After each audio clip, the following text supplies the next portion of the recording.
Hey there, Karen from EdibleWildFood.com here. And if you're brand new to my channel, if you would consider doing the kindness of subscribing to my channel, be sure to hit the bell for future notifications of other videos I upload. And if you really like what you see, please consider sharing, as it certainly helps with the algorithm and, I guess, for lack of a better phrase, getting my videos a little bit more popular on YouTube. Anyway, what we're looking at today is a plant that's called Devil's Beggartick, aka Biden's frondosa. This is a video that I'm dedicating to a woman, and I really feel bad because I can't remember her name. And on one of my past videos, this past summer actually, she requested that I do a video on this specific plant. I'm sorry I forgot your name, but this is for you. Anyway, let's get to it. What we have here is, as I mentioned, Biden frondosa, or Devil's Beggartick. And it got its name because of its seed, but unfortunately, I can't find any here. The flowers are just dying off now, and the seed hasn't developed yet. So I will try to find a picture that is in the public domain and add it to the end of this video. And if I can't find one, then unfortunately, I guess you'll just have to search online to see the images of that. Alrighty, so the Devil's Beggartick is a reference to the two barbed awns that is on the seed, and it resembles the horns of the devil. Carl Linnaeus, who was, let's see, I think he was born 1705 or before 1710 and passed away in the late 1700s. He's a Swedish botanist, and he was the individual who named this plant. If there's any background noise, I want to apologize. I'm doing this video at my son's place, and he lives near a busy road, and it is actually, well, it's actually almost dinner time, so there's a little bit more traffic than usual right now. Alrighty, let's check out these leaves. They are usually opposite, although there are the very rare cases on the plant where they are not opposite. And you can see that the margins have a slight serration to them. There we go, focused. And they definitely have no hair. I have done my research on that one, not to mention I can see it and feel it for myself. In the autumn, you'll find, which it is right now, this is the very last day, oh, actually it's September 29th. You can see that the leaves go purple, and not just the leaves, but the stems as well. This is actually quite a tall plant. It grows anywhere from about 30 centimeters to well over a meter, which this one here has grown past a meter, and that is over anywhere between 1 and 4 feet tall, and this one definitely is over 4 feet tall. So what's next? How about this flower? Oh gosh, let's see if I can see how well I can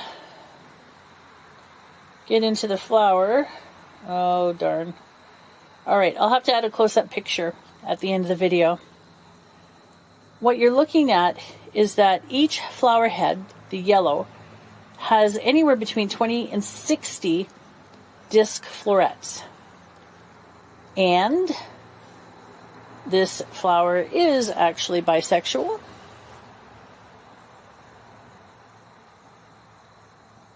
And there's many of them. Around the outside of the head is, let's see if I can find a really good one here. Sorry, bear with me, please. Alrighty, I should have done this prior. Well, let's just take a look at this one flower here. Or let's not. There we go. Anyway, around the outside of the head of the flower is anywhere from 6 to 12 thinly margined filaries, and they're often higher than the actual floret itself. Now let's get to the habitat. Well, these grow in moist soils, and they definitely are in both full or partial sun. They can be found along the edges of woodlands. They can be found in meadows, marsh edges, roadsides, along the edges of streams, rivers. And, oh yeah, and this does self-propagate from self-seeding.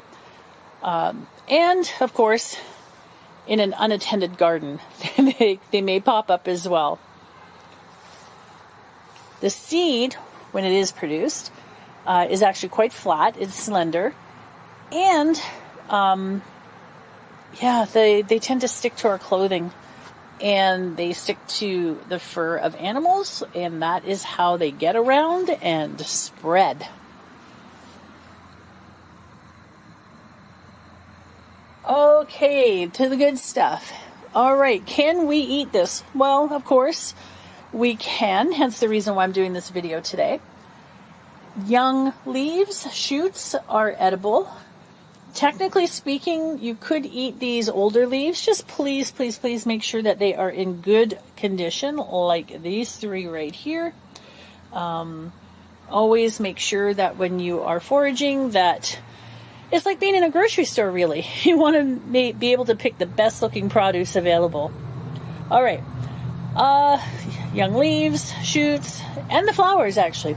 But from everything I've read, they do recommend that everything should be consumed from this plant in very small quantities. I don't know why. It's just what I've found. And until otherwise, I would recommend the same, always in small quantities. And of course, last but not least, medicinal values. The root of this plant has been used by herbalists for many, many decades, if not hundreds of years. I have yet to confirm that one. So what they do is they make a tincture from the root, and it's been used to treat various irritations and pain as well as inflammation.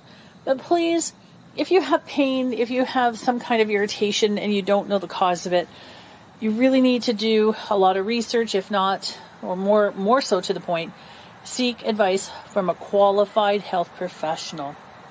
Now, that would be about it. So here you go. Biden's frondosa. Let's go over here. There's more here as well. And I want to thank each and every one of you for being here, for sticking it out to the very end.